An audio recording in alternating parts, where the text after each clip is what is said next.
शहरामध्ये डोक्यात कोयत्याने वार करून तरुणाचा निर्गुण खून. हनुमान जयंतीला झालेल्या वादातून कृत्य. आरोपी ताब्यात. शहरातील जामवाडी येथील मरगुबाई मंदिराजवळ पूर्वी झालेल्या वादाच्या रागातून एका तरुणाचा कोयत्याने डोक्यात वार करून निर्गुणपणे खून करण्यात आला. मंगळवारी सायंकाळी 5च्या सुमारास ही घटना घडली असून हनुमान जयंतीला झालेल्या वादातून 5 जणांनी हे कृत्य केल्याचे प्राथमिक तपासात निष्पन्न झाले.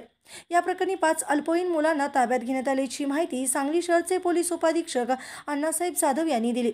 या घटनेची माहिती मिळताच उपअधीक्षक जाधव, सांगली शहरचे वरिष्ठ पोलीस निरीक्षक संजय मोरे तसेच LCBचे निरीक्षक सतीश शिंदे फौज फाट्यासह घटनास्थळी दाखल झाले.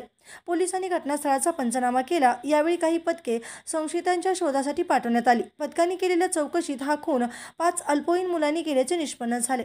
यानंतर त्यांचा शोध घेऊन त्यांना ताब्यात घेण्यात आले. प्राथमिक चौकशीत हनुमान जयंतीला झालेल्या वादातून अनिकेतचा खून केल्याची कबुली दिली आहे. पोलिसांनी त्यांच्याकडे कसून तपास केला असता या प्रकरणी रात्री उशिरापर्यंत शहर पोलीस ठाण्यात खुनाचा गुन्हा दाखल करण्याचे काम सुरू होते.